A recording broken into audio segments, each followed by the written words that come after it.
Lord, we're going into a segment, dear Father, where we are ladies, where we could be judged by a segment. And I pray, Lord, that you would have your way, enlighten our thoughts. In Jesus' name we pray. Amen.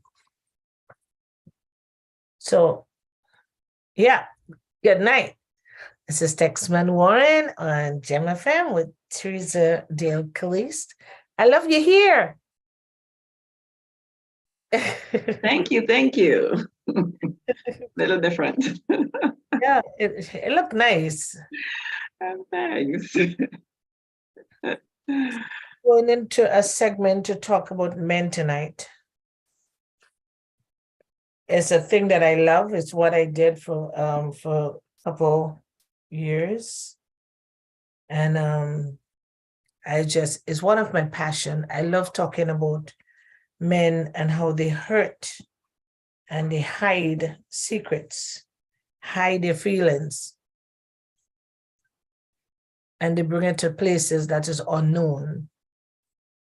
When the healing could take place at home, they bring it outside. And sometimes it could be very painful.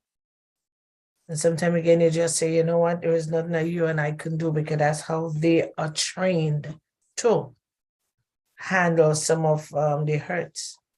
When men grow up, especially, I want to talk about the Caribbean first, and then I land it in Canada, because most of the cultured men from the Caribbean, they act totally different for the men that literally born here. They kind of have a better balance of understanding things. And I want to talk about that.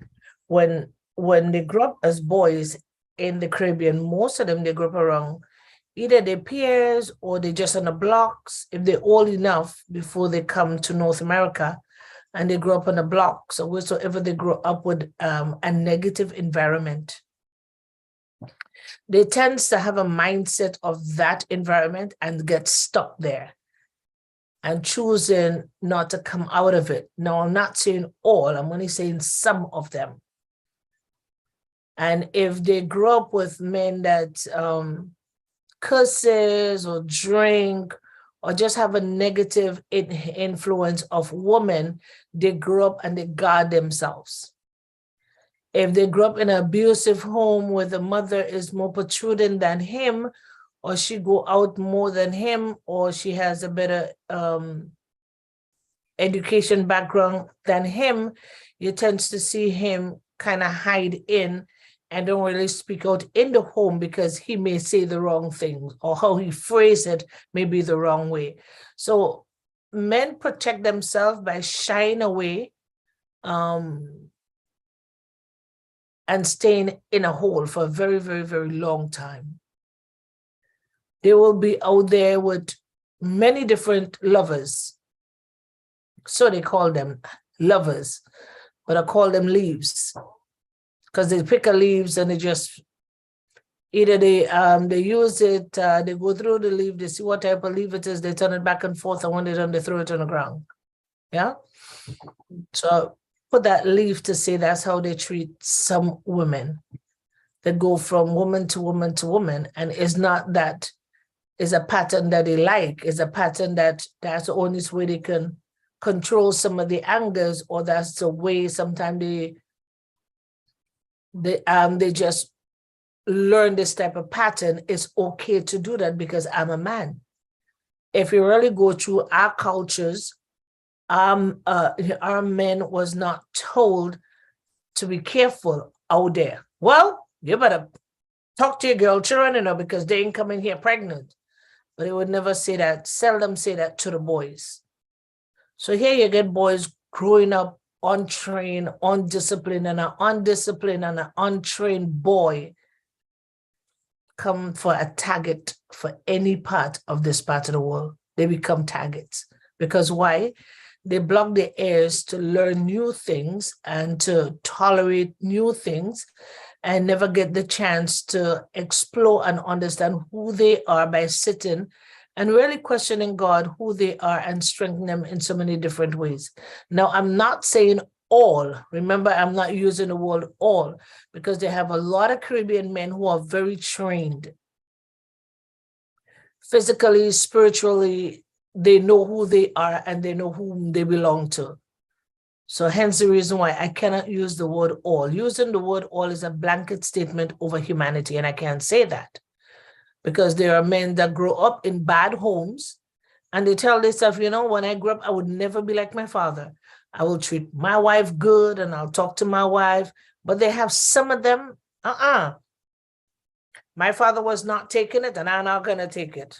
And see the father do things. The father was nowhere close to perfection. But that's just the way they grew up. My father just go out and work for money and bring it home.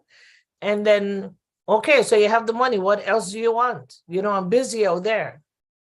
So we have a diversity of men that have different ways of thinking. And then when you come to North America with that kind of attitude now, I'm talking about a bad attitude. So when they come with this negative attitude, you think they will change? No. They will do what they want to do until they catch up with a different cultured woman. Sometimes they grow up and then they come in North America and then they get a different woman from a different culture. Though we may come from a same island, but in every household, we teach and speak different. So what the things that you would you will do in your household, just the neighbor across the street or just on the side of you, totally different. Boundaries, totally different. People get to do what they want to do in their own house, talk how they want to talk in their own house, and they don't care. When a boy child just grew up with 5 girls and mother and father, he gets to be a clingy child. Why? He's spoiled. And all he knows is a bunch of girls. So he learned more about a bunch of girls, much more than how he will rough hassle I'm with boys. He more tender. I'm talking about my brother now. Tender, tender, tender, and loving, loving, loving, loving, loving. And we all grow up together, but that's just who he is. Loving, loving, touchy, huggy person. That's my brother. So I'm talking about different type of men now. Now let's bring it here to North America. They come here and they still want to play the wild cards. They want to go here, there, and everywhere, and it's not feasible. And they get involved. You ever hear some women say, I love bad boys? Either they take that statement from their father, how their father abused their wives, or they can take it from a cousin or uncle, somebody in the neighborhood. They just want to live with 15, 16 different women, and then she come. That's why it is so important as a woman, if you're going with a man, be careful of sexual transmitted diseases.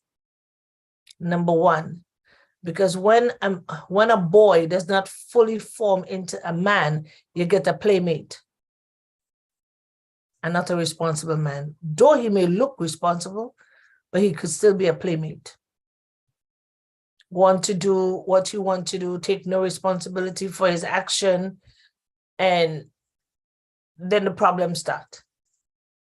And you say now, but you come from a disciplined home, so why you acting this way, and why you're doing this, and why you're doing this, and why you're doing the other? Though 15 boys may come from one home, all of them have different attitude and attributes. They see things different. That's just guys. They one-track mind. They does not think as girls. So men think totally out of the woodworks, some men. And then they get into relationship, be attracted to strong women, but they don't know how to control a strong woman. And she may talk, and then they says, oh, so you want to be the man of the house? And you ever hear a man say, I am the man of the house? He's not sure. So when a man have to knock his chest and say, I am the man of the house, which means he's not sure, he's knocking the chest and say, well, I think I'm the man. I know I'm a man. So I'm the man in the house here. And then he go down. I'm the one that wearing the pants. He forget. He not too sure. All he has to do is to just take some time to understand her. And then some men who are unlearned and choosing not to walk the way that they should walk, they're quick to say, oh, she's bossy. You know, man, she's just a bossy person. there are some men that would never say what they do wrong in the house, but they will go to somebody else's home and they will tell that person everything that that person wants to hear so they can feel comfortable in that area. And when they do that, what they are actually doing to that next person, they're setting them up to hurt, to fail, and for misery. Because if she wouldn't question me why I'm here, but she will take my pity party, it means that I don't have to work much with her. So I'll tell her what she wants to hear, and she would love me in that area, and I'll get through, I'll scale through life, and then when I'm done, get her where I want to, then I'll walk away and hurt her. That's how some men think. Not all of them. It have some men, they are silencers. Are they silencers because they want to be silencers? No, they are hurting. They're hurting from past relationships. They're hurting the way they grew up. They're hurting because they see how daddy treat mommy. So they're hurting. They couldn't lash out then, but now they have the power and authority to lash out. So you see some men like they're quick to hit. They'll just slap you for no reason. God forbid. And that's something that we got to be so careful of. A man that likes to rest his hands on ladies is a dangerous man, because it only takes one slap to kill somebody. And then you have some ladies that says, if he does not hit me, it just means that he doesn't love me. There is no affection. Listen to me. Physical abuse is not an attraction. It's a death wish that you have, wanting somebody to send you home at an earlier season and time. Okay? So men hurt for a lot of reasons. You're courting for many years, you and a man is courting, and all of a sudden you get married, and within the marriage time you get pregnant very, very short after the marriage. This man is thinking, oh my God, I'm married, I'm gonna have fun. I'm with my wife, we're gonna get to go out, we're gonna get to do thing, and all of a sudden, baby come. When the woman is pregnant, it's fine with them. They have no problem. The minute time the baby born, they have problems. Some men are like that. They go, oh, they come in, they move around. Oh, everything is the baby. He's feeding again. She's feeding again. Oh my God, that's all you do for the world? They just feed this child? And it's not that they're angry against the child, it's that they're feeling neglect. Somebody else just come and take this space and they're not happy. And as soon as the child starts to run, they says, oh, don't worry. If he falls, she falls. It's okay, it's okay. So it's okay, it's okay. Don't pay too much attention, because then you're gonna get too jumpy. What they're doing, they're only trying to make their way back in. That's what it is. They're just trying to make their way back in. But you as a new mother now, your attention, though he is wrong, your attention is always for the child, the safety of the child, because that child is walking. She or he could run around the corner, and there might be a table there, that child can get his head bust, then police come, the system come, they take the child away. So men don't see that kind of vision. They only see, well, okay, finally I have her to myself. Put a baby in a crib. It's okay, just put a child in a crib. It is better if they cry more because it's good for their lungs. Actually, what they're saying, I need you more than the child. She had or he had enough for you. This is my time now. There are some men like that. Those are the feeling touchy type, but very jealous and feeling outside all by themselves.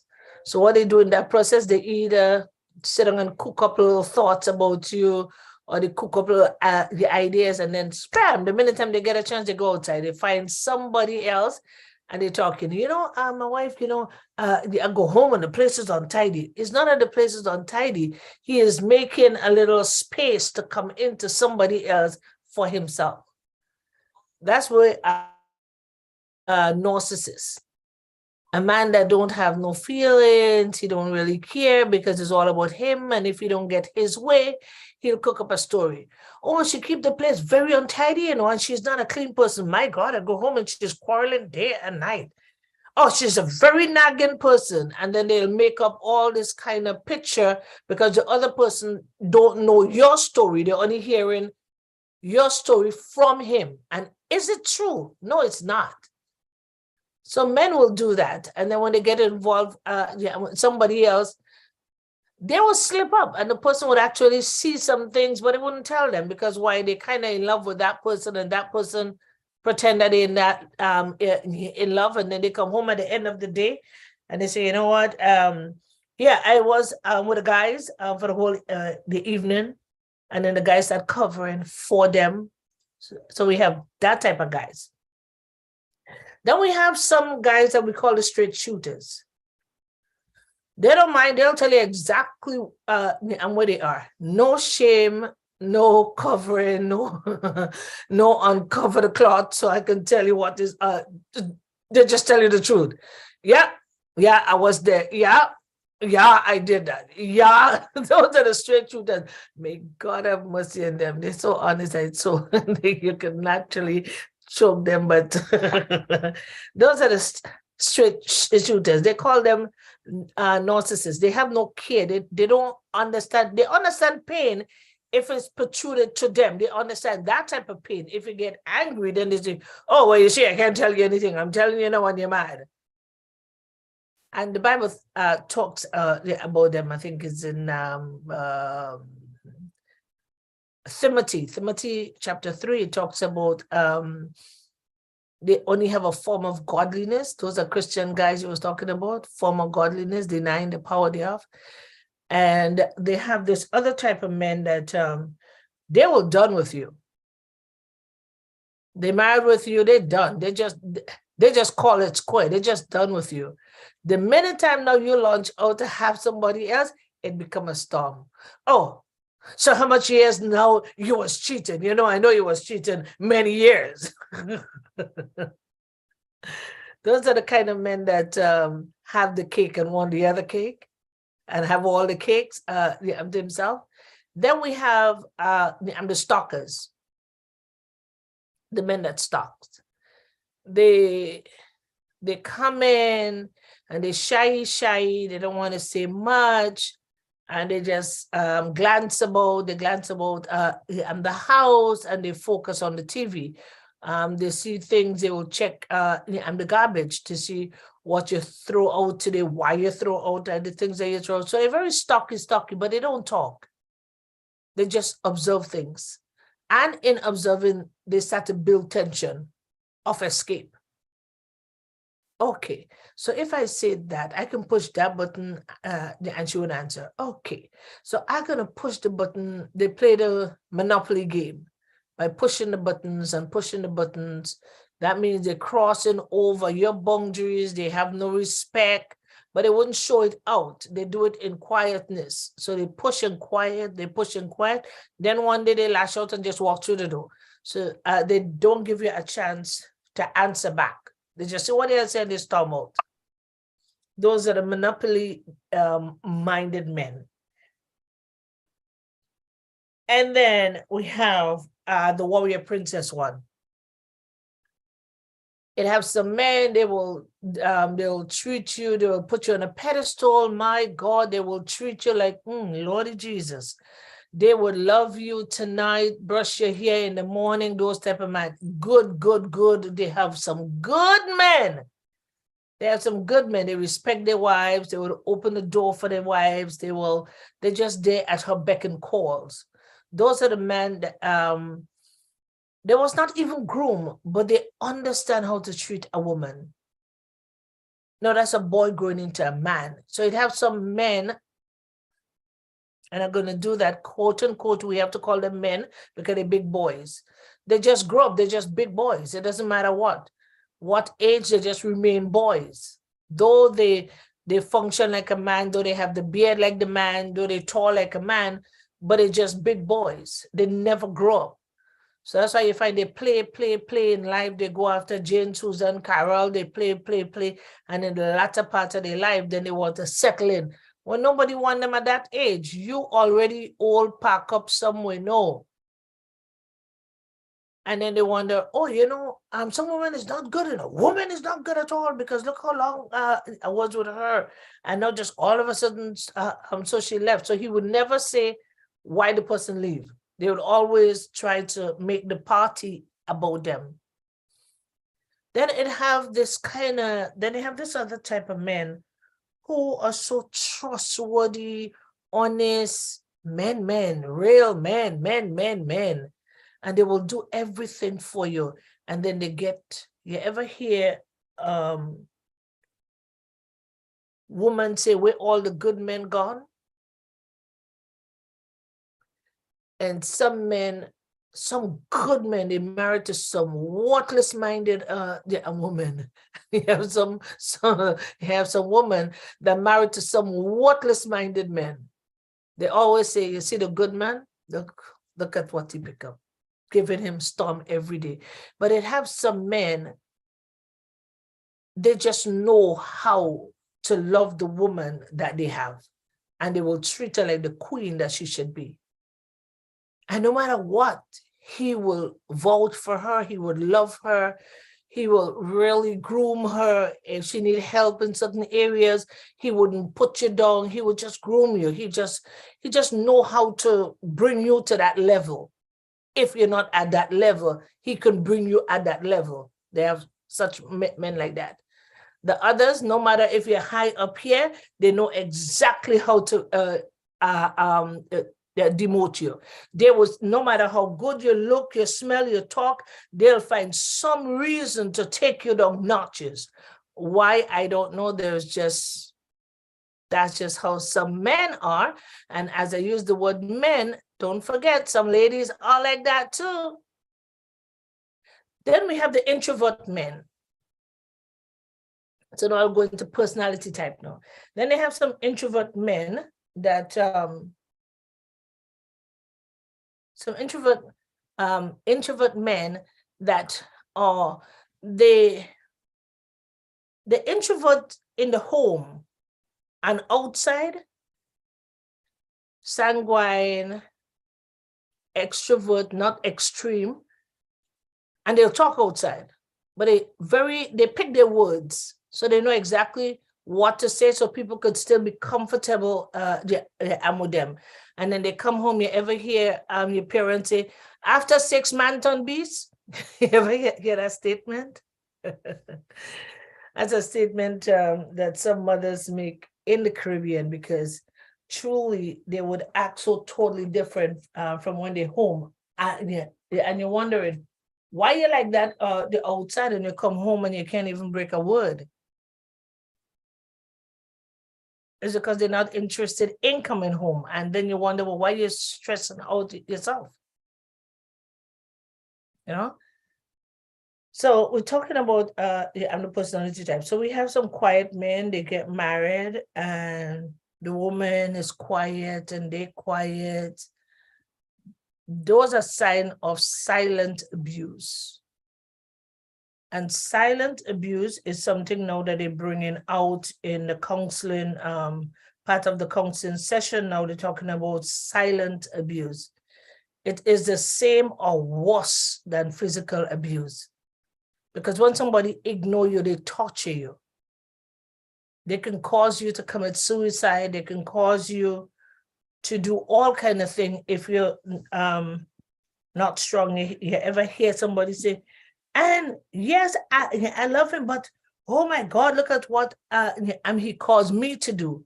And then they either end up beating them or burn them because of that mental stress. Or sometimes they end up in fights and somebody throw acid on somebody, because nobody knows what's in a quiet person head. That's why I love extrovert. They talk before they do things, and they talk months before they do anything. But a quiet person, you really got to trust God when you're with a quiet person. A quiet person, would I go so far to use the word wicked? Because they're mentally prepared to torture you. In a marriage, mentally prepared to torture you. If you're an extrovert and he is an introvert, and he don't know how to handle you because you're stronger than him, they get into that mindset where they don't care. You can talk as much as you want. I don't talk. There is nothing more to say. There are men that are extrovert men. I don't know if I could handle one of them. There are extrovert men that will stand up and you quarreling as a woman and they're giving it right back to you. And you said something, they're coming back. And I could not handle a man like that. But they have men like that. Some ladies love men like that. I'm not one of them because I don't have that patience. Then we have the liars, and I don't want to call them sanguines. They have, I'm the liars. They'll come home and they will cook up a story on the way home and they know exactly verbatim for verbatim. They say the same thing exactly on point all the time until within the 3 months you go back. But remember, take notes when those type of men is talking, because after 3 months, the story fail. They don't remember it. And you can't tell them anything. That's why if you have one of those and they come home and they're making a fuss with you, you know that they do something wrong, but they're coming home now and they're making sure that they nail it. Oh, I come home here and look at the condition of the kitchen and you thinking, okay, my kitchen is clean, but couldn't you cook this better? You know, is it the same thing again? Know that he have somebody outside. So they come home and they make themselves like a rebel in the house and you feeling so bad, like I did my best. You mean I leave you with that clothes and I come back with the same clothes? Those are rebels. Take notes, take notes, take notes. Exactly 3 months after, ask them. So remember last month, Tuesday at 9:45, you come home and you say that? When? When did I ever say something like that? I would never. That's why today, never attack a man in 1, 2, 3, 1, 2, latter part coming into 3. Don't just go at him. Wait it out, wait it out. By the 15th of the month, on the 3rd month, then you ask them questions. And then they say, I would never. I have never seen those, because he can't remember. Not all men. They forget a lot. So you just got to play it easy and know when to get back at them or when to ask them certain type of questions. Now we have the drinkers. Those are the ones that bury the pain. They bury the pain. They cry day and night. They just criers. And because of that, they get themselves mixed up in all kind of drugs or pornography, because they're just criers and they don't know who or where to let it out. So what they do, they sit and they internalize their pain and they cry, but you don't see them. You don't see them.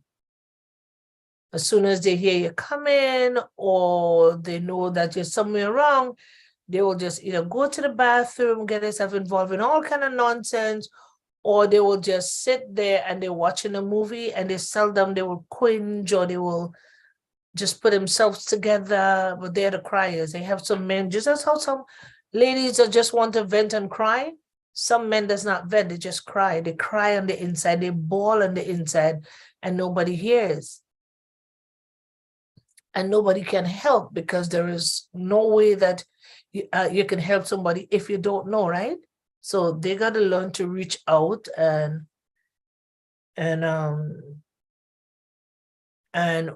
they can get help. There is help. There's so much more help in Canada for men than you would ever believe. The world say Canada is a woman's country. It's not true. It's not true. We get more, they have more homes, more shelters that is geared and for men, but men are not built like us. A man would not just hug another man and start crying. That's why it seems as though Canada is a woman country, but it's not. Because now they're getting to see women as liars. A woman will put a man in, call the police for him in a snap. If she is shorter than him, if she is thinner than him, if she is 2 years or 3 years younger than him, they don't care. The cops don't care. The first thing they would ask the man, So what's your problem? Why didn't you say something and before? I mean, look at you, this height, and you're letting this little woman do that for you. So because of that, now men seldom call the cops. They seldom call the cops.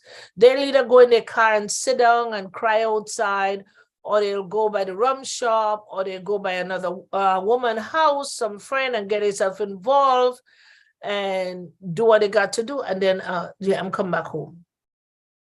And it's very, very, very painful. Some men, the woman will beat. Listen, I have some woman, you say the devil bad, but I think they have another level of devils. I have some ladies, they could frame a man. And when I'm telling you, no matter how the cops get the situation and then charge them, there are some women that would nail a man and take him to court and then wipe him clean with everything. And there is nothing that the system could do. Why? Because she learned about the system. And she know how to use words. Because they have many type of abuse here in Canada.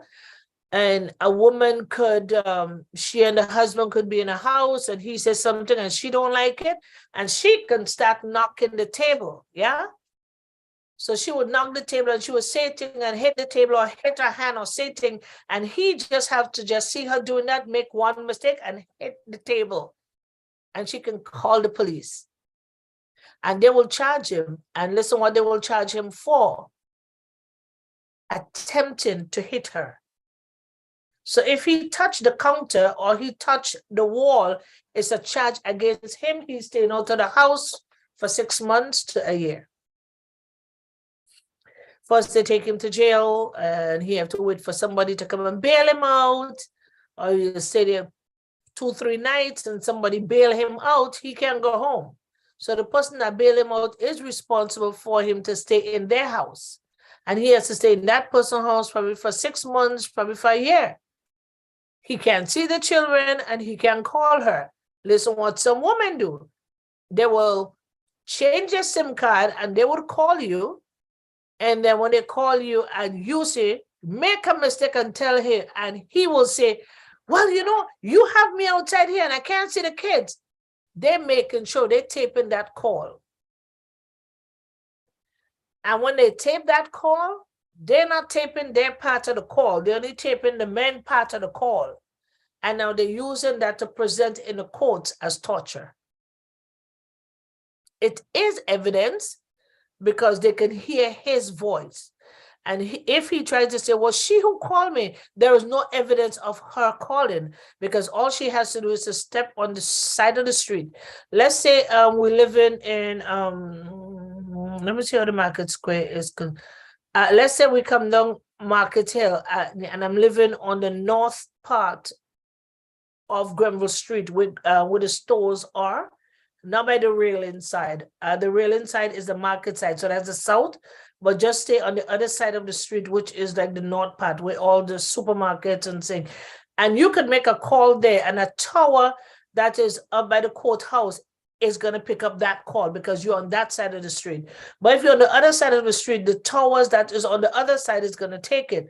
Once you change that SIM card, it would always take the northern the northern hits.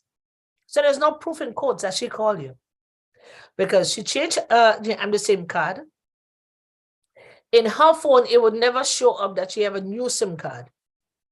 Now, in order for them to do that, the case got to be longer where they have to where they will go to track from his card. And if he don't have a phone and using his friend's phone, the friend don't care because the friend don't know anything about court, so they just delete the call. But she already taped the call, so there's no evidence in him using his friend's phone. They're gonna nail him and tell him, no, you're lying. It is your phone because here is your actual voice. So those are things that we got to be so mindful of. And she could trap you. She can tell you, okay, meet her by McDonald's. And then she will call the police and tell the police that please watch out for me. I'm taking the kids to Burger King or McDonald's. all this time she already tell him that I'm going there. So poor thing, him don't know anything. And he's going there now to see the child. And as he reached there now and he called her to talk to her, he already crossed that boundary line. Because there's only so much feet you have to stay away from the woman and her children and your children. You just got to stay away. But she will set it up in a way, and then they arrest you twice. And then they send you to anger management or problem solving counseling so you can help them. And that's where you get stuck with a lot of things. And if you're a woman, you just start crying in those places when you go and you hear the nonsense women put men through.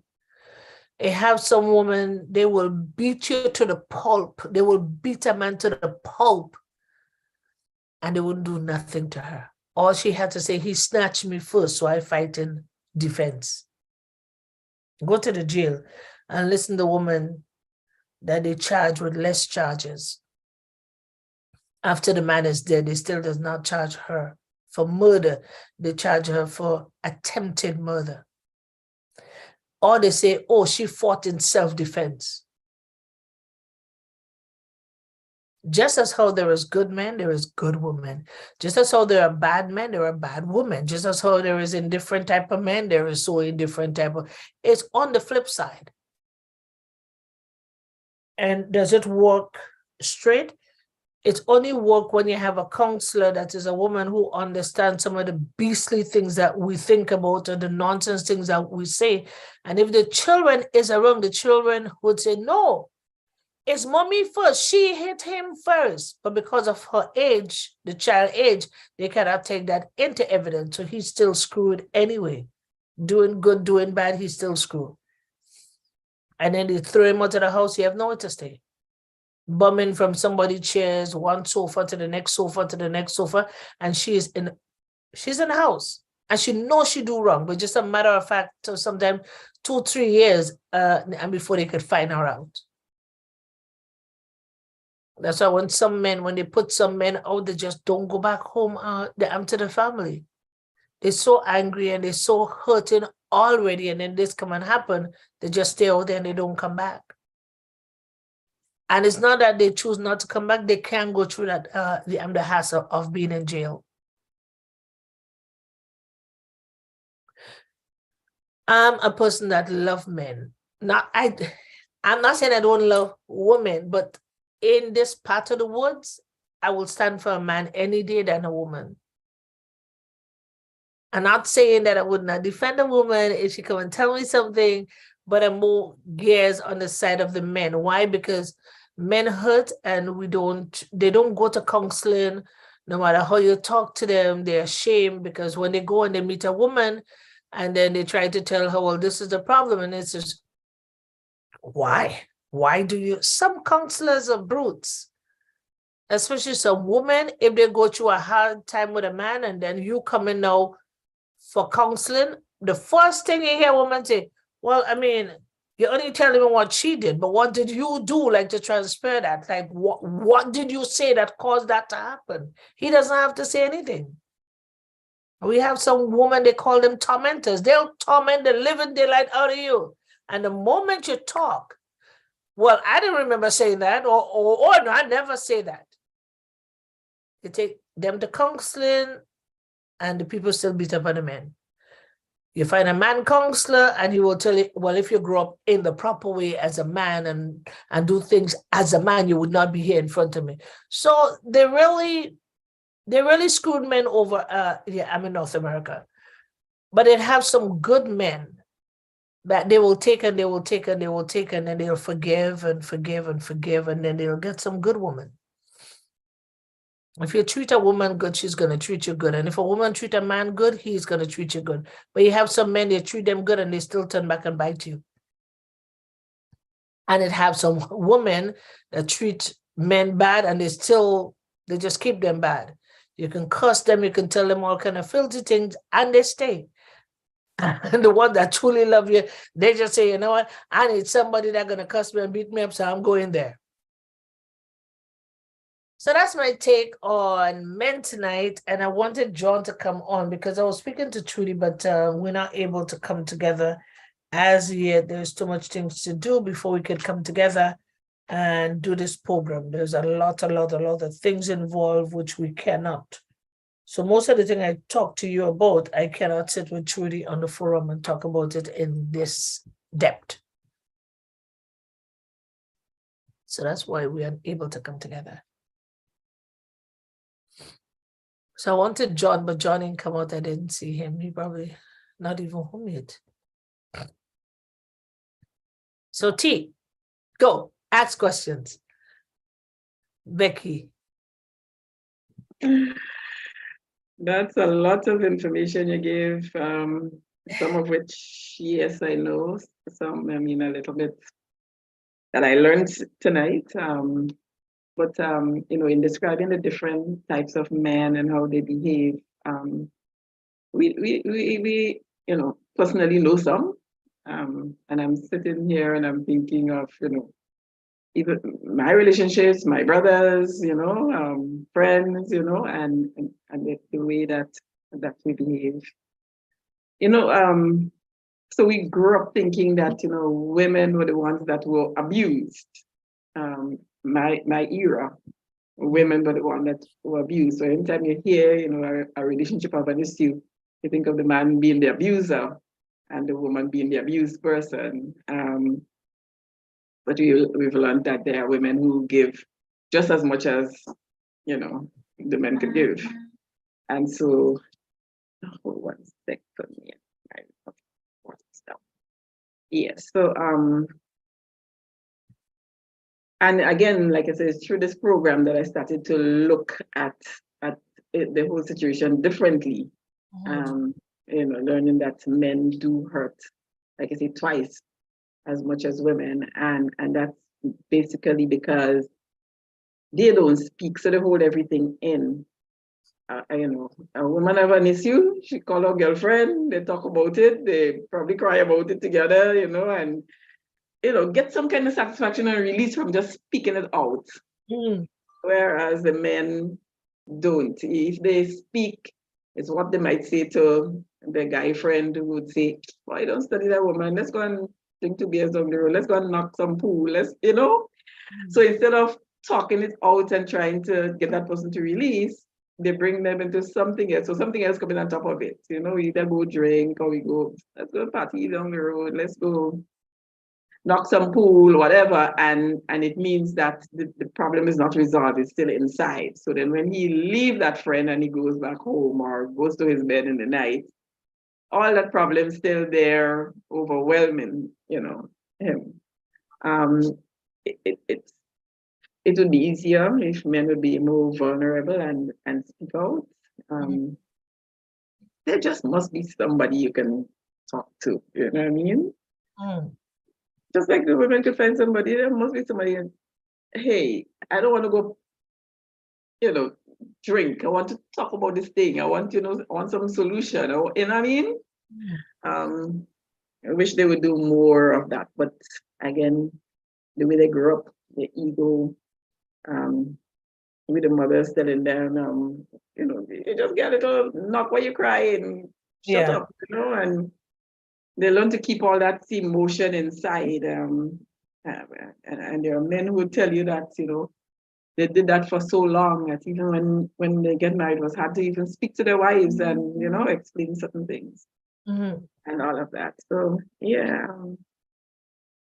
They hurt, and unfortunately, because of their hurt, they hurt others and hurt women. And I was thinking that in all of the, you know, you're describing what happens with the men, with the woman and man in Canada, who suffers most in all of this?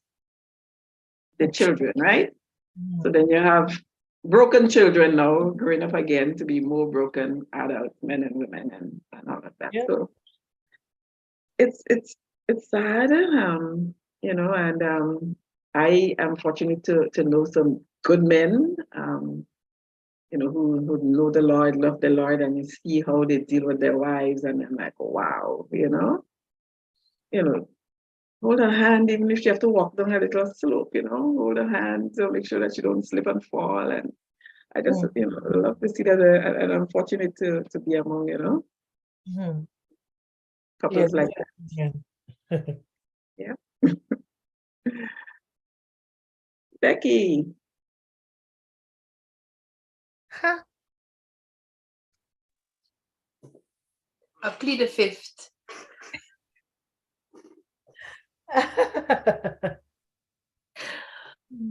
Oh my Lord. We could talk, your dad and your uncles. Oh Lord. I think it's interesting because for me, I don't think too much about men's behavior or it's I guess is whatever you see is what you get. That's what I look at. Okay. Yeah, whatever you see is what you get. You look at somebody and they're self-centered, they're self-centered, but I like the fact that Minister Tex talk about men that have, different types of experiences that men go through and emotions that they experience. It's good to really understand and to learn, so that when we enter into relationships, not intimate relationship, but just a friend relationship, you know what to expect, what to, deal with. But I think it's a great topic for tonight. I guess I wanted to talk about how can we look at men, the way men are in relation to women, their relationship with men. Let's say, for example, what do they expect of certain men? I just feel like as women, we settle for anything.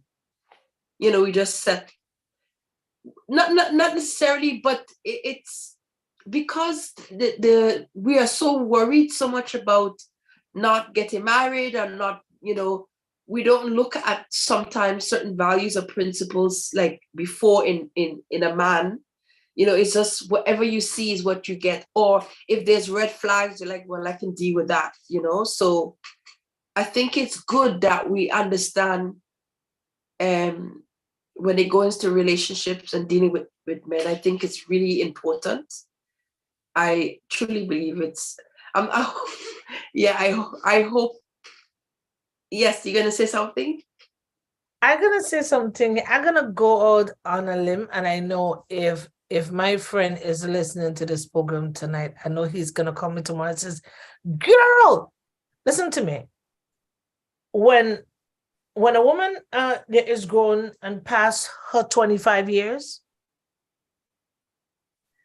she get married before that peak of 25, and she get married there. What she's settling with or what she has is something raw that have not grown in anybody vineyard yet.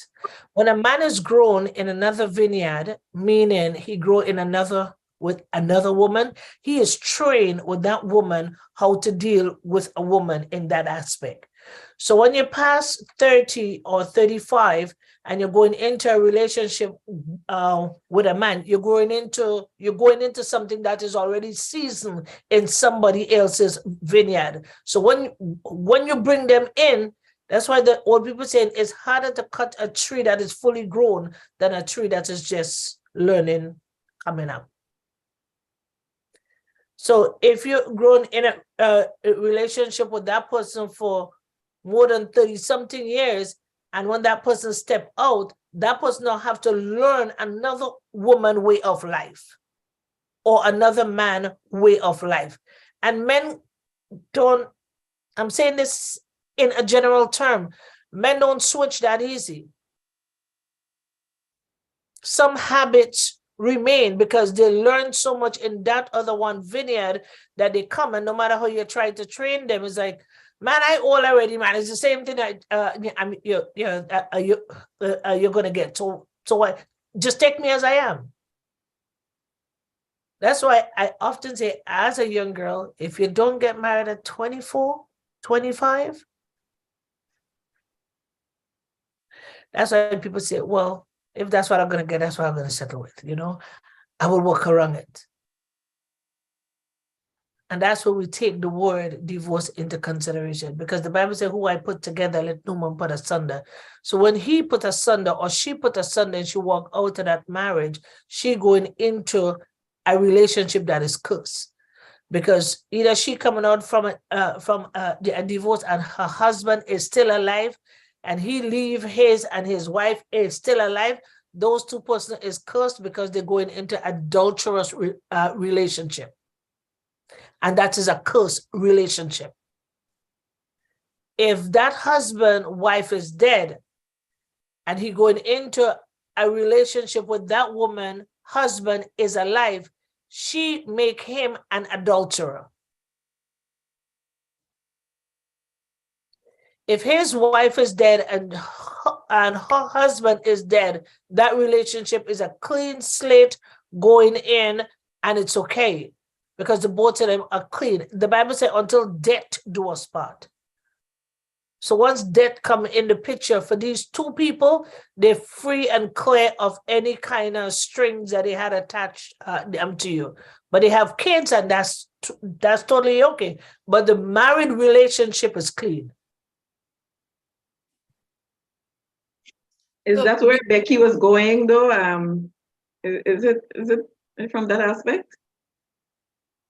We are just thinking, okay, so like generally, let's take a young person coming up.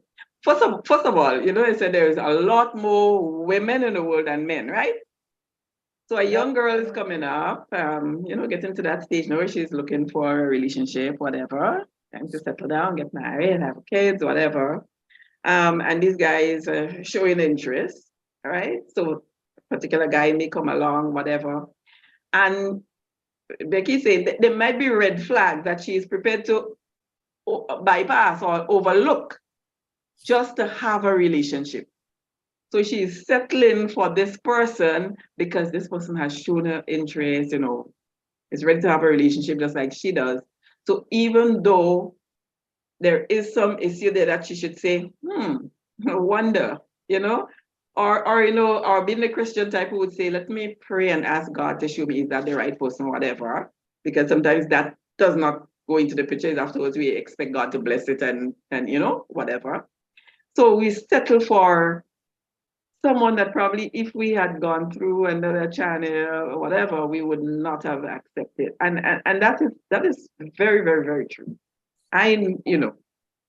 But those are what you call relationship on the bound. And sometimes as women, we don't see the danger cards. All we see is he loved me and I love him.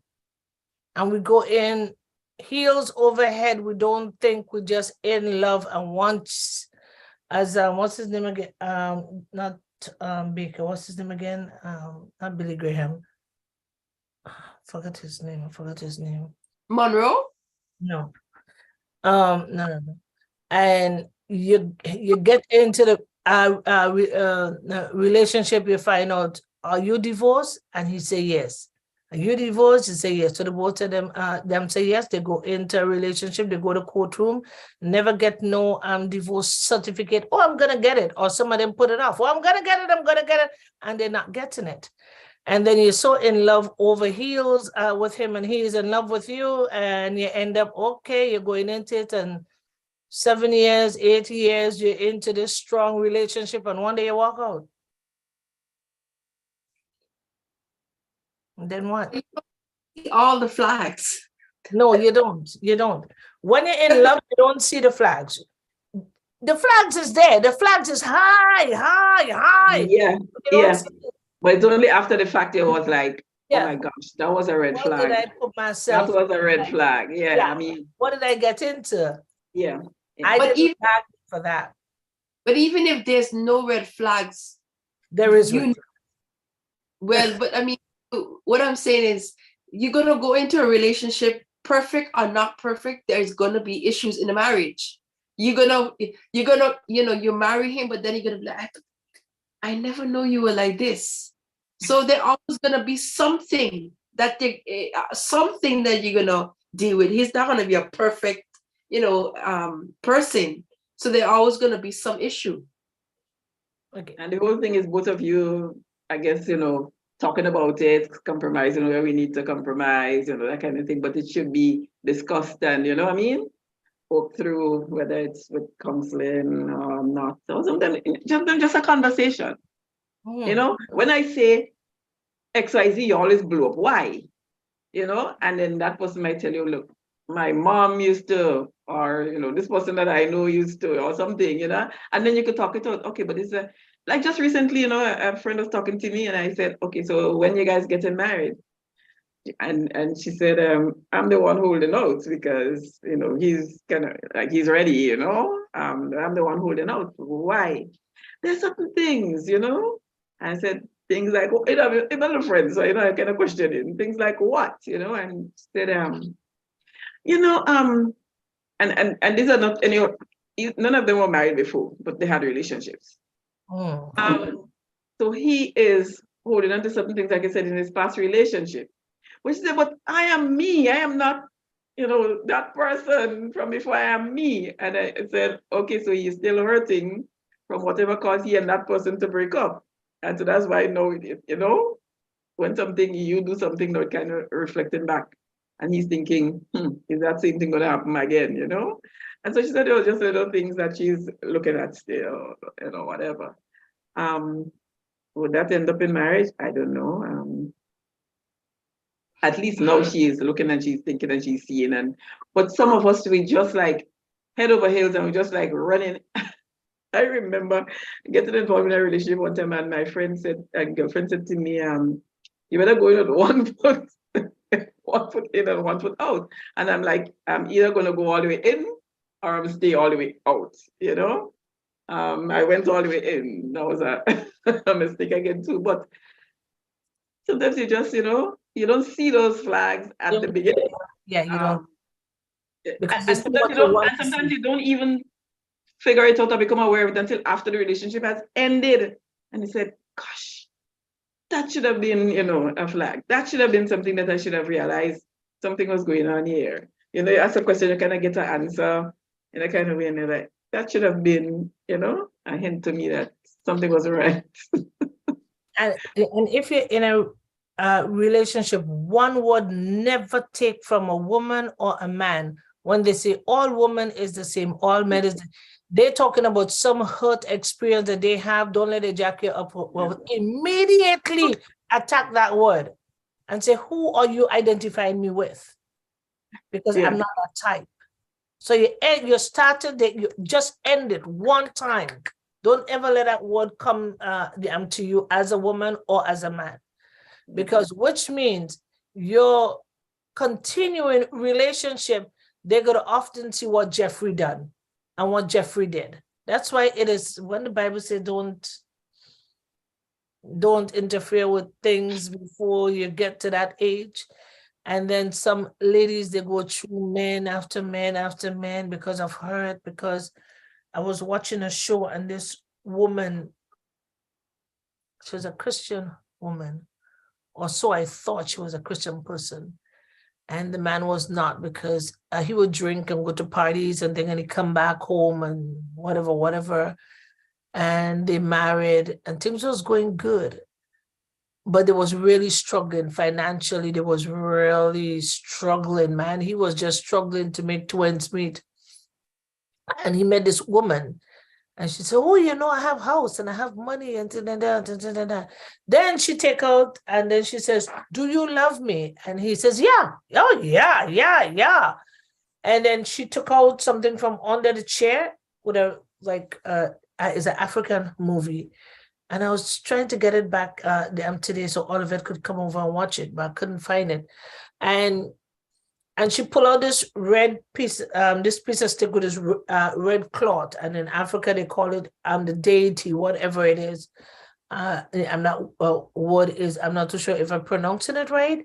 And then she says, if you love me, swear on this that you love me. Remember now, the man is vulnerable, but they didn't have children. So just she and him, and then he says, yeah, I swear that I love you. I swear, I would never go back on my words. I love you. Then she said, well, let's get married. He turned and tell her, oh no, I have a wife.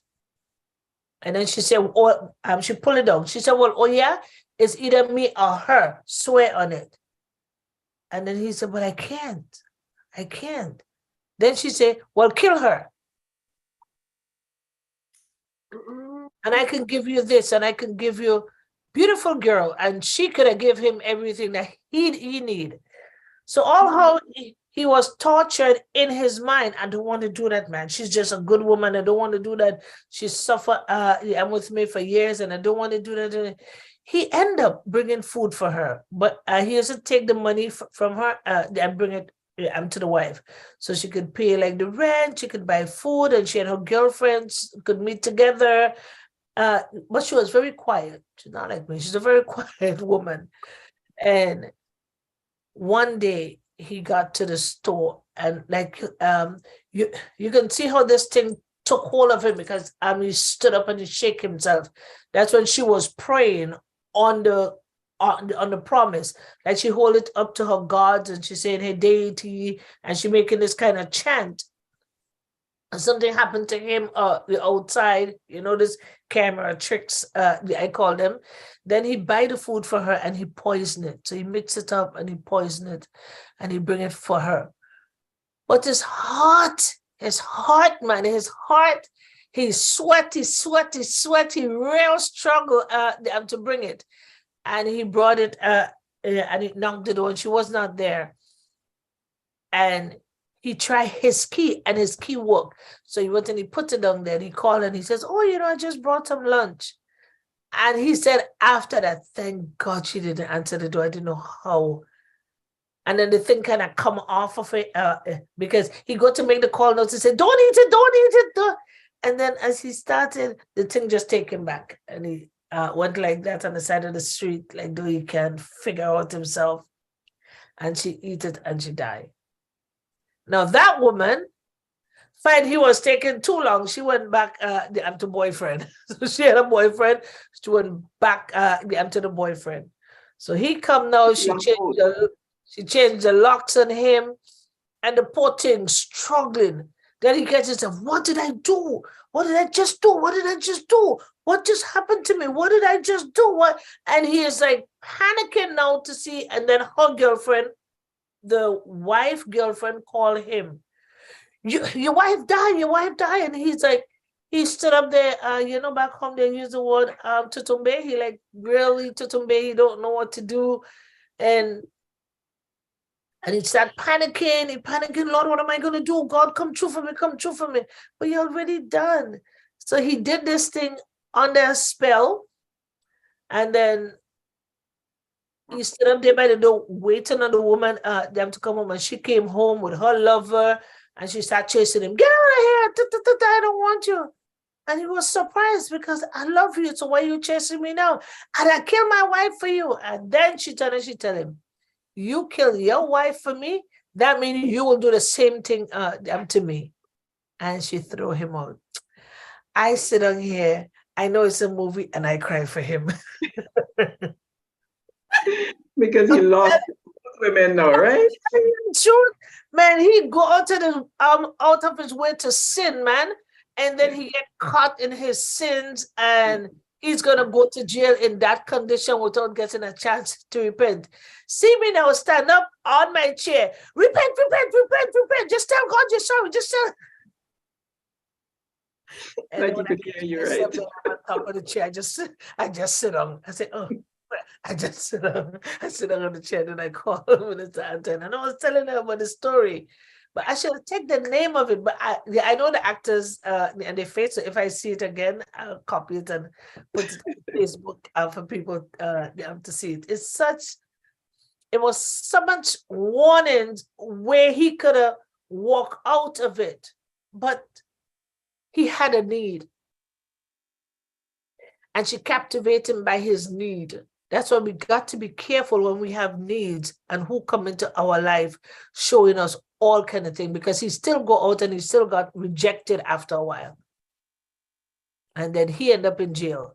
But her friend went and find the girl. So the police now go back after some time and arrest the girl, because the both of them had the same plan of that, because he started speaking about the deity and the chance of the deity and what the deity was doing, and then he got they both end up in prison.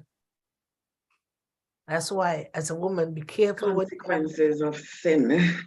Yeah, be careful of your need. Your need could drive you if you don't know how to trust God and let God provide for you. Your needs can cause you to go into some dangerous places if that's your focus. You know, I want to get out to this, I have to get out to this, I have to do this, and I have to do that, I have to get this done. No.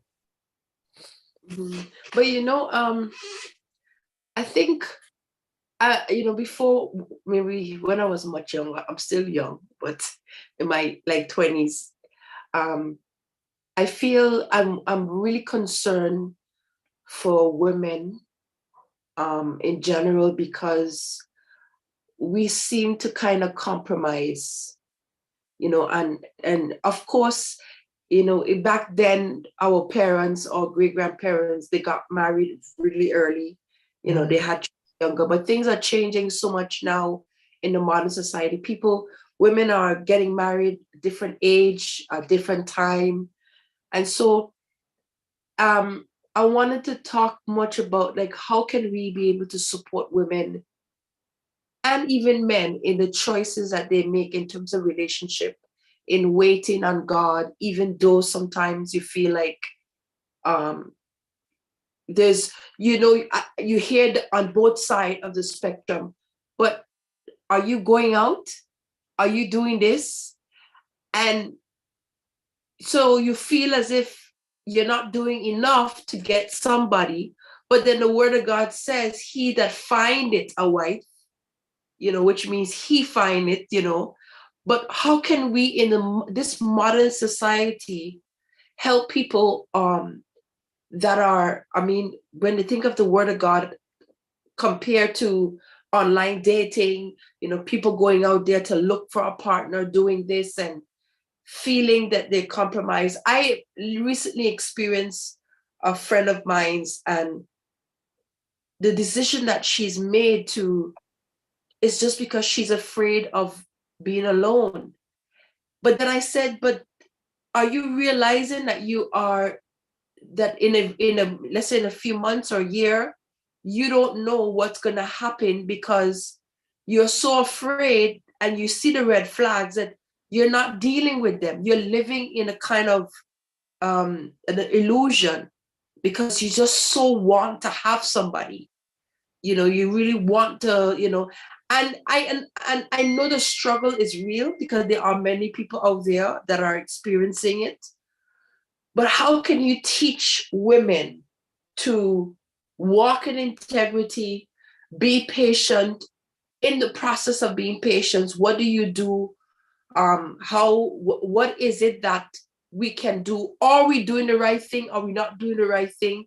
Because some people are saying, but how do you expect to get somebody if you're in your house all the time? You know, but then, you know, but then by hearing that, am I following them or out of fear? Or am I doing it because, okay, maybe they are right, this is the strategy that I can apply. So where is that line, that borderline between if like doing things the right way versus things out of fear because of society pressures? You know, because for me as a person in general, I'm so used to my own company, you know, and for a long time, and it never occurred to me to say, okay, I really want to look for somebody, you know. As now that I'm older, I'm more interested. But how can we as believers help support people, even Christians, to make healthy decisions, what to look for in a relationship, what are the red flags, and then at the same time, don't intimidate them or put them down, but help them to make much like healthy choices. Because telling somebody, but you gotta hurry up, you freeze your eggs because it's getting, you hear all of that. Oh, you better really hurry up things. And I mean, I know there are people out there that are hearing this, and they are and they're in the same boat as me. But somehow The eggs is getting what? yeah, because as you get older, this for to keep freezer. Like that's what I've been told. Like that was the advice. If you do want to get pregnant, the best thing for you to do is freeze your eggs, I believe. Yeah, well, so that you have a chance of having a child if you don't find anybody in your whatever, they say what 40 is a risk or whatever. How can we need, I know the Bible is our roadmap, but how can we be able to provide support and counseling and to help women, because God has a different plan for all of us. Some of us going to get married when you're 25, some of us 40. So it's just that our plan, the destiny that God has for all of us is different. It's completely different. For some, you could see people are ministry, they've never had children, but they're happy with serving the Lord and they're doing the work of the Lord. But we need to get a place where we can support people and help people with these choices, because somebody saying something like that can drive somebody to make the worst decision of their life. The worst decision. I thank God for strength, because for me, if I have to hear, but when you're going to get started, but you want to be alone, you want to just all these things that you hear, and I could see, I've seen people compromise. They don't, I believe many women do, because as long as they have a man, but we're not thinking about, okay, you're saying you want to have a man, but God wants you to have a healthy relationship, not just a man to say he's physically there, but a healthy relationship. Because some make their decisions at an early age and they're living in the worst marriage of their life. It's like a death sentence. And some maybe got married when they're 40 and 60 and are happy. They're really happy with their life because, they've waited on God and God comes through and they have this wonderful husband. The point is, we need to help Christians and people to make better choices, guide them, how to deal with some of these societal pressure, and guide them just to help them to make better choices so that they don't fall into that. It's easy said than done, but it's not easy said and done, but it's a challenge. So I think, and I know I'm not alone. I know that I'm not alone, and I know that one of these days the Lord is going to use me and encourage somebody in that area. I'm doing it now, but I know You cannot encourage somebody in that area if you don't have the experience. You're just talking based on what somebody else has said, and which is so. It's like being a counselor and never had an experience about rape, and you hear everybody talk about rape, and you come and talk about rape. But so, what I'm saying, I'm experienced knowing that I am in my 40s. I am not married, and basically there are a lot of people like me who don't have children in their 40s and are struggling and feeling those kind of issues. Okay. And I know people, I thought you were talking about having a relationship. I'll counsel people that don't that have a relationship in their 40s. So I'll be. But I know there's a lot of women out there that are going through it. I know for a fact. And I just want anyone who's listening, who's there, confide in somebody. Share your anxieties and your fear with a mature Christian, because I have. And the support I've gotten from a believer, it encouraged me. But I have heard on the negative side, people, saying, but when you're going to, but what's wrong with you? You couldn't find nobody, not even one person. You hear that, and those words that people say, it's not positive. It's painful. It's very, yes, it is. And I know there are women, there are tons of women. We're living in the 21st century. And she's frozen. And we got to be mindful of how we counseling people, because there are some people that go through a bad relationship and they'll tell you in your face, don't trust men. Is it all men or some men? Or don't trust you that telling us don't trust men? You know, so we just got to be careful of who we take counseling from, because some woman could be hurt. And when a woman or a man is coming out and going into a next relationship, they go with a lot of knowledge. So they know what they want and they know what they don't want. And they know what they're going to stick with and they know what they're not going to stick with. And they build a relationship on things that because they're coming out from learning experience. They're coming out with things, okay, I learned that and that's not what I want and I'm not going to take it. And then it have some that come out and it seems as though they didn't learn anything. So they come out and they're still like a buffoon. They're just doing the same, they're doing the same mistake, they're walking the same walk, their head is in the sand and they don't care. All they care about, oh my God, we can do nice stuff. Where's Yeah, some people say nobody's gonna change me, and that's who I am, and no one is gonna change me. No woman gonna change me. No man is gonna change me. You know? Yeah, so you come in now and you say, well, okay, if you're not gonna change, then I'll just take you. Just take you like that. But for a woman to be with a man that is still married and hanging on to the marriage and ain't doing nothing, they better walk fast and do something else. Okay, they're putting a strain on their both self and their own relationship. So it's not healthy. And for the young girls, that one thing that I would like to tell young people or say that they're ready, you know, I want a man. I want what do you want with a man? What do you have to offer? If he come now, what are you going to tell him? I just want a man for what? You have to know why you want him. Why do you want a relationship? Oh, you know, I'm getting old and I want to have children. That's not a reason. That's not a reason, because he can have a lot of more things that he wants. And though he is 40 and 50 and never married, he don't want to be tied down. He just want to continue playing the games. He gets used to masturbating, so he is good all by himself. She's good at playing with all her toys, so she's good by herself.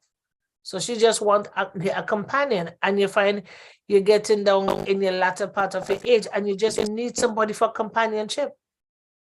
Not all women or men are companions. Some of them, they still want to play the game. They still want to rough handle. They still want to stay out late at night with Jane, Susan, and Carol. And the woman still wants to act as though she's 16 years and she's in her 65 years old. And she think, oh, okay, so I'm going to party, I can smoke, I can carry on. No, you're getting sick. That's old age. You got to protect yourself. So when do we really and truly want to settle down as people? That is a conversation that the both parties have to get to. And both individuals got to know what they want. Because sometimes you as a mother or as a married person will talk to a young person and they will take it, you married and you're unfailed, so what could you tell me? And they have such a negative attitude that you just kind of step back and leave them. And some of them will tell you in your face, leave me, let me make my own mistake. Whoop-de-doo, go ahead. Please don't call me. I would not be available then. You have some people like that. They never was in a relationship. I want somebody who was never in a relationship until they reached 50 and you never had a boyfriend, you never talk. And some people never. They just kept themselves and they walk and they do the career and they never get into no kind of relationship. And when they get into one, they are looking, all the antenna is up. Is he going to disappoint me? Is he going to hurt me? Am I really ready to bring somebody in? That person already have their own apartment. They have their own home. And then to bring in somebody into everything that you have is something to deal with on a different level. Your place is all clean every day, everything clean. You go to work, you come back, it's clean. Then you get a husband. He fling that shoes left, and the next shoe is right, and he walk up that hallway, and his shirt is on the ground, and you say, "Bobby, Bobby, your shoes is on." My God, For the why? toilet.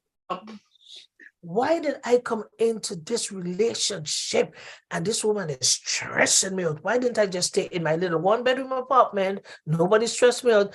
I fling my clothes and somebody's coming. I pick up the cushion, shove the clothes underneath the cushion, put the cushion back down, and the place is clean. And she is stressing me out. Why? Because she's already grown in her space, in her years of cleanliness, and you just come in, you pee on the tank, you pee on the side of the floor, you just pee and you're talking all over the place. You don't wash your hands. You know, a lot of men don't wash their hand after they urinate. That says nothing to shake. I have a friend who said, I am not shaking any man's hand. Yeah, When I'm talking to a man, I push my hands in my pocket. yeah. I'm not shaking any man's hand. And I used to Sorry say that to my like that. boys, and so they would not want to pee by the road or anything because they don't have any place to wash their hands. That's why I'm not a shaker. I don't shake hands. I'll give you a hug, yeah. I don't shake your hand. Yeah. Shaking man. But relationships is really I don't know. I feel majority. Well, Relationship is compromised. It's two people that's coming together. You have your tongue in your mouth that stays one spot, and the teeth does not come out of the row. Yes, and then yet still it bite the tongue.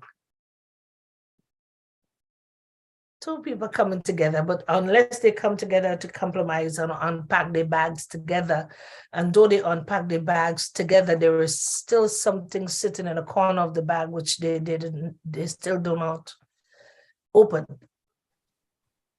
And if you go into a relationship and you open too soon, it can backlash on you. but you know what? For me, I don't care what anybody say. If you are a Christian and that person's not a Christian, woe be unto you, because the values, the thing is, people, you get married because, you know, the chemistry, the emotion, all of that stops after a while. When it comes to communication or finance or struggle, it's to me, once you find somebody that loves the Lord, some people say, but there's other ways, there's other gods. No. That is my belief. If you find somebody that loves the Lord, truly love the Lord, and He is first, your relationship, I mean, it's not going to be straight, but it's going to be rewarded because you're dealing with two different people. That's why divorce is so high. And the Bible said that if you know, marriage is not an easy thing, and it's not for everybody. It's really not for everybody, because it's not about you. If you're going into marriage, it's not about you. It's about that other person. Sacrifice, compromise. It's a lot of work. So the question that Minister Tex asked, what do you want a man for? I was like, oh God, I didn't ask that. We don't think. We just, okay, yeah. I want somebody. And most of the time, people who tell you when you're going to get married, they don't think about your interests. All they think about, you're alone. It's society pressure of, it doesn't look good for a woman not to be married, or, you know, but we never ask the question, okay, but if you do want to get married, make sure that you know you're strong about who you are, your values, your principles. Nobody talk about that. Everybody just said, well, you should get a man, as if that's the whole thing. That's not it. That is the least of the problem. The problem is communication, values. You know, when the pressures of life come, is he going to succumb to the flesh of this world? How is he going to deal with situation? You know, so it's a good input question that Minister Tex asked. Why do you want a man? And when she asked me at one point, I was like, oh yes, why do you want somebody? It's like, I was to give. I was like, but it's true. And I know my prayer is different. Lord God, bring somebody you know that is going to where I can be a blessing to him, he's a blessing to me, you know, those kind of things. And what help me to look for things and qualities that I need to work on myself so that he's ready when I'm ready, you know, to get married. You know, have come to that full understanding of myself. Of course, we're going to always keep learning and growing, but it's a good question. Why do you want a man? Is it because of it? You have to really be honest with yourself. Is it because society say it, or is it because of you? And ask why. It's a very good question. Why? But obviously 95% is, well, I want to be emotionally in love and have companion and love. But what if that was enough? Why is the divorce rate for Christian and the world the same? If that was enough. So we know, yeah, because we know it's not enough. And I think the problem is there's some red flags that I've seen. I have a friend, and Lord, her compromise is, well, he's okay. He doesn't want children. I don't want children. Wow. He doesn't want to get married. I'm okay with that. And then I begin to think, where's our standard? Then why do we really want to get married? And I was listening to her and I said, is she serious? Well, he doesn't want to get married. He doesn't want to have children. And then I was saying, but if he doesn't want to get married, what is it that you guys want in a relationship? How is it going to work? And she's like, she's okay for that for now. Why? Because it's immediate gratification. You just want, but at the end, it's God thinks about as our soul. I wish above all things that your soul prosper. In the end, what about our soul? Because that's where all the hurt is. The divorce that happens is the hurt because what? God is not at the center of it, at the relationship, and we're not working to build ourselves emotionally, educationally, spiritually, so that we're able to be strong. When we get into that marriage, we're able to handle the situation and the trials that may come our way. So it's so important to ask yourself, you know, you hear everybody say, oh, you're alone. But when you get into the relationship, oh my God, I am unhappy. My husband is in another room, but yet I'm unhappy. And I listen to people because somebody said, oh, but you're 40 and why you don't have nobody? And you know, it's a sad thing because majority of the people that tell you why you don't have someone, they're not 100% happy in a marriage. They don't tell you the truth. They don't tell you the things that you need to know, but yet they will tell you, but you're alone, you should find someone. That's the least of our problems. There are more real issues that are going on. And the fact of the matter is, you can see it by the divorce rate. If being happy and in love is enough, why is it that we have the divorce? Because it's just not enough. Just saying you have a man and having a man is just not enough. They have to be godly principles, values, things that bond you guys together. It is not enough. You see these big weddings, people spend thousands, $100 but the next year they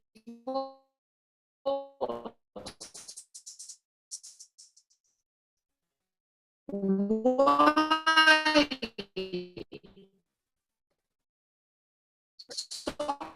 So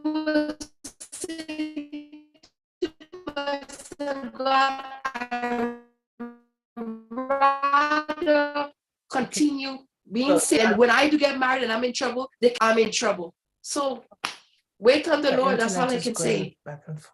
It's okay. So T, I think we come to conclusion. Or do you have anything to say? I agree with Becky. I guess I I went through my share of that and came to a place where I said, okay, it didn't happen. It may never happen. And I'm okay with that too. You have to be, at a place where you're okay whichever way it goes. I kind of more, look to my children now. And I remember even they were tiny, I'm asking the Lord to, prepare spouses for them, even from now, prepare spouses for them or whatever. And he's always laugh at me because, I've been praying for them since they're very small. So I said, don't worry. At your age now, and you think that, oh, I have not even kissed the guy or whatever. The Lord is preparing that person there for you. When the time is right, he's gonna come, in your focus. And I was just saying for my boys. But no, it's unfortunately for me, and I guess because of the environment I grew up in, the way I grew up, coming from a lot of things that came together. I was a hurt child, and so I kind of migrated to anybody who showed, that affection. And I made some bad choices, in my younger life. Eventually ended up with having children as a single mother. And at this point, like I said, sometimes you feel that you would love, love to have that companionship. You love to have somebody you can come home with and talk to, and you can do things together and go out. And sometimes I say again, boy, I want to come home later and they're calling you, wait there, you cook already, and I don't know if I can handle that. Take that one out of your vocabulary. Don't know if I can handle that. No, I don't want food from the fridge. You're gonna come home and cook fresh food every day. I don't know if I can handle that. Open up. One is gonna come, they will cook and they'll do the dishes, and you come in late and they're gonna say, you know what? I had all the hustle and the bustle, and before, now it's time like for me to sit back and enjoy my loved one, my sweetheart. And Amen. let's open up for someone to come in and really. And then the other thing, like Becky says, people say, well, you don't go anywhere, so how would you meet someone, And the thing is, especially in the Caribbean here, where do you go, Oh, Victoria. For jelly? Go to Victoria. Becky's like, yeah, Becky, you're just driving along the way, saw somebody selling jelly, coconut. Stop by, we got all the jelly the person had.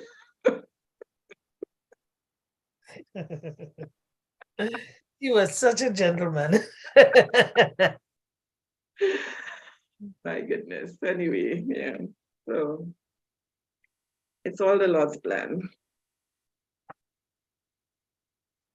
Yeah, everything is in his plan, but we got to have our options open, never close doors. Because you never know. Somebody they leave for a reason. Sometimes you're married to the wrong person. Sometimes you fall in love with the wrong person. And then they come, they go, and the right person just walk in, and life will change from sadness. And in your latter years now, and you just get somebody that they do all the practicing, and they're good now, they can iron, they can cook, they can do everything, and they come in. You know what life is that? That life is sweet. When you get to my age and you have somebody around my age, all the trauma of strain and all this thing is over. You don't have to worry about that again. Wisdom kick in. Poor Rebecca's still in her 40s. But I'm wondering if sometimes we add unnecessary sorrows to ourselves, because I start to feel guilty when the fact that I'm single, I don't have to get up to go and change diapers. I said, but there's some women who have like my cousin's wife. She's like, Rebecca, I can't even sit down. And here me, I could sleep. Discipline, herself. It's just lack of discipline. Because she want the children, right? So so how she manage to get sit down? When But the you children- you start to feel like, but then yeah, No, but it's true. I mean, especially when they're small, and if you have, 2, 3, I mean, I had 3 of them in 5 years. And I had a job. I mean, I had, a certain position in the job, so my job was hectic, as a single mom. Yes, I had help, here and there. I had a niece live with me for a while. My mom used to come home but it's a lot that you have to do. So you from the time you get up in the morning, 5 o'clock, to prepare all these kits, prepare breakfast, try to get out of the house before 7:20, because then you're going to get in traffic if you leave after that. Drop them off to school, and you may drop in this one to that school, you may drop one to a daycare over there. Then you have to get to work for 8 o'clock, right? Do your entire job at the end of the day. Pick them up from school, head home, prepare dinner, clean up the kitchen, whatever, prepare them for bed. And then you now dropping into bed until about 11, and then 5 o'clock in the morning, that's all over again. So sometimes you find only when you lie down on that bed. So it's a lot. And if you have, both parties and you have, the help, fine. But like Texas, sometimes when the children come, the man find, well, he's been, neglected. I'll just steal his spot. So And so either you stay out, or even though he's there, he's not really helping you. You have to beg him, well, go bed them still now, you know what I mean? You're begging. Oh boy. So it's all compromise, Rebecca, but we're gonna continue to pray for you, Rebecca. Find Yeah. the right one. I didn't hear that, Becky. No, I said for me, it's the most important thing is God's time. As much as the societal pressures are there, God has really allowed me to look into certain people who marriages that it's like some marriages where a husband is accepting Go on that. life like that because you don't know what goes on behind closed doors. Exactly. That's a wrong taboo now to start with, because you've seen whenever you're looking for a fault, it would magnify in front of you. So you're watching somebody else and you're saying, oh my God, if the marriage is like that, I don't want to be like that. So the more you watch it, the more you're going to see what you don't want. But if you give God thanks, and for them, Father, I thank you, they're still in their training ways or training thoughts, they're going to grow up and they're going to get it right. When you're young, your marriage is young, you guys are just training. I don't know you, you don't know me, you don't know what I like, what I don't like. Even though I say what I like and you say what you like, but there are still days we're going to mess up. It's just as getting a new child. There is no book to tell me it did not come with manual. The child would cry.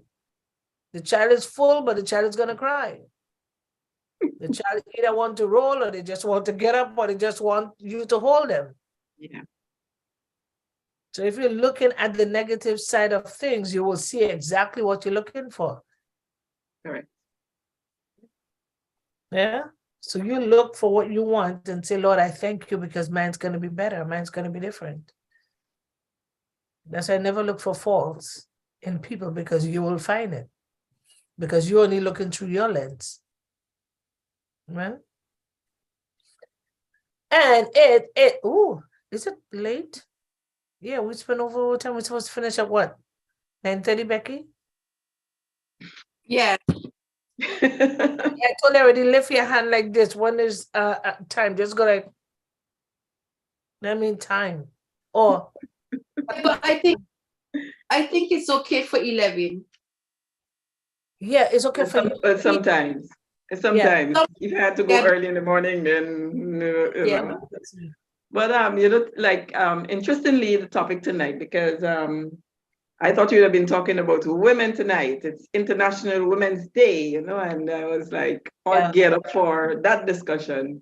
I don't know why I Happy Women's Day, ladies. You guys have John called me and John said, something happened and this. So I would like that if you can talk. And I was like, this was the same thought I had. And then, Okay. Yeah, well, that's a spirit lead. what's her name? Veronica texts me. Let's talk about men this week. And I go like, it's the same topic I have. So I don't know when it's women's. I'm not woman always in something. Thank God that we did men tonight. Woman, praise. Remember, They must have an International Men's Day too. I know. remember Veronica requested prayer because I think she said she has to go to emergency tonight. Yeah, Hospital. She had something with her foot, so she was waiting Or for her foot. So just keep her in prayer.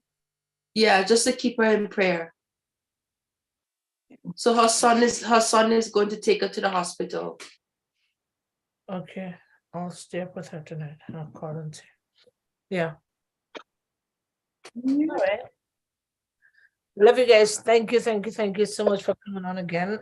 I did not. I posted on text, Manwaran, on this, and I don't know who showed up tonight. I can't remember. Somebody. Signing and saying, "Man, what is amen?" You know, just something I had here.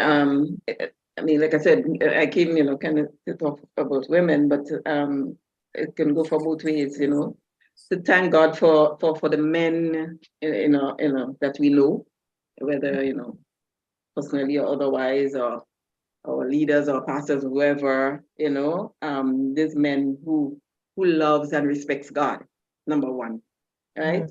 Who honors and care for other people, right? Not just themselves, who invests wisely and who lives purposefully.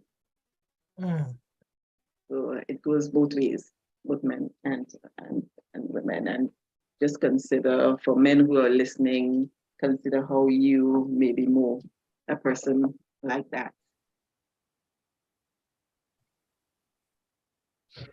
So we want to thank Minister Antoine is in the house, Elaine is in the house, and Josephine is in the house, Javetta is here, and T.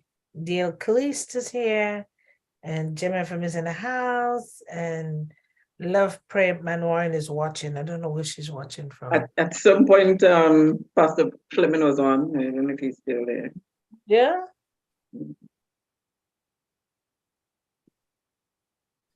I didn't see him on that page. I'm gonna go to this page and see if we're gonna see him here. So maybe he's gone.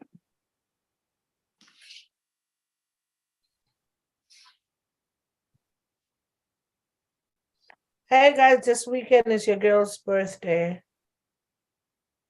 Yeah. What are we doing? Where are we going? Oh, girl. Which restaurant are we meeting at? Girl, I'm going to Grenville. And I'm gonna have breakfast in Grenville. At the Crystal's Yes. Yeah. I'm gonna lie down late and I'm gonna bring myself right there, sitting down on that chair watching the police station. And then I'm gonna watch the counter. Oh, I seen the fish, I seen coconut buns. I won't be seeing everything in the showcase, and I'm gonna make myself eat from there. And then I'll wake up. I haven't been back yet since, but one of these days. No, you can't go. No, you're banned. Excuse me. You can only go there from there. You're bad, man. No, because I know you. Next thing you want to take pictures and send picture for.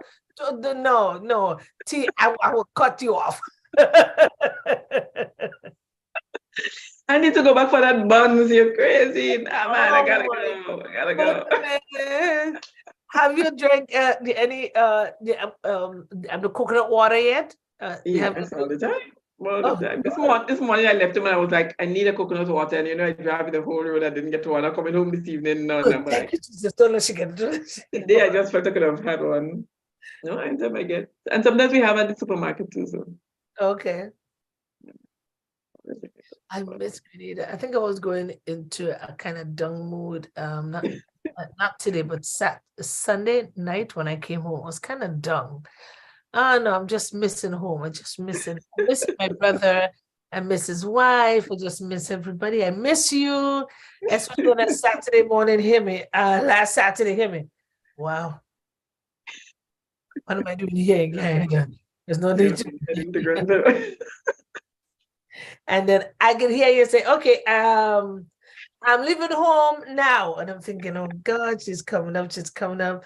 And I look out the window, and what did I see was snow. I just pulled those two curtains back together. They were nothing to do with outside. Yeah, the snow last weekend, yeah.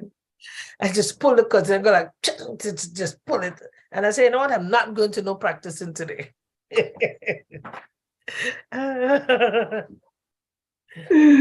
Oh my goodness. I will get there. I'll get it. Happen. The only thing that I scared going back with is my skin. My skin is still bad. Oh my gosh, mosquito like whole night and whole day. How they bite me in the pants, I have no idea. Thank God, and my legs is getting better. And my arms got better already, so I don't have no problem with my arms. But just my ankles, they eat so much of one foot more than the other. And then the scratching, I keep scratching. So it makes my foot really dark. Really, you think I'm dark? It makes my skin worse, get darker. Oh God, but that's the only problem there. But otherwise, I love Grenada. Come again soon. Becky, you too. Invitation for you to come. Yeah, you close there. You go there. Huh? Always wanted to go to Grenada, especially for the spices. Oh, Sorry. No. Well, if it's just for the spices, you're not welcome. You have to say, no. You gotta say, I want to go there for the tart. and the currant roll and the Currant roll. coconut burn. Yep. I remember I had this friend living in England, and he had a co-worker and his wife and kid that was coming to Grenada on vacation, right? So he called me and said, pick them up. And then, and the guy said, I came off the plane and I was sniffing in the air. They said, land of spice. I'm sniffing to get the spices. Look here. Because somebody tell him if you smell the air. But it's true. As soon as the doors of the plane open, you smell something cooking. The saltness from the sea. So No, I remember spending a few months outside one time, and when I came back home, the plane did not even open yet. It's not that plane landed. I just smelled the salty air, you know what I mean? And I was like, I'm home. And I think I'd left New York in the snow too. So just land in the sunny thing and smell it. Oh my gosh, I was like, I'm home. My next trip, I'm gonna put a hat on. Oh, the sun did a number on my head and my hair. Oh my God. But that's okay. It's gonna come back. It's just a matter of time. It's gonna come back. But I love the sun. And now we don't have a lot of rain, so it's just sun. Yeah. Yeah, the rain I didn't like it because it was thing, but it's good. It's good for me. I got used to it. All right, guys. So have a blessed Love you guys. Thank you very much. to all of our listeners or viewers. Until next time. Javetta, Josephine. Josephine was on. She was on. She came on. Was it Monday morning? Josephine came on to say hi. Okay. Say hi, which was so nice. I wanted her to sing, but she had an appointment. I said, just come in, and she came in. It was so nice of her. So guys, good night. Have a good night, T. I know you're gonna get up early, and it's 10, and I didn't see John yet, and it's 5 after. I think you fall asleep. So we give wrong person times. Love you guys. Love. All right. Thank you. Love you. Becky, for sending out all the information and for the announcements and everything. So love you. Talk to you guys sometime. Becky, early tomorrow morning, please, Lord. Okay, love you. Bye-bye. All right, good night.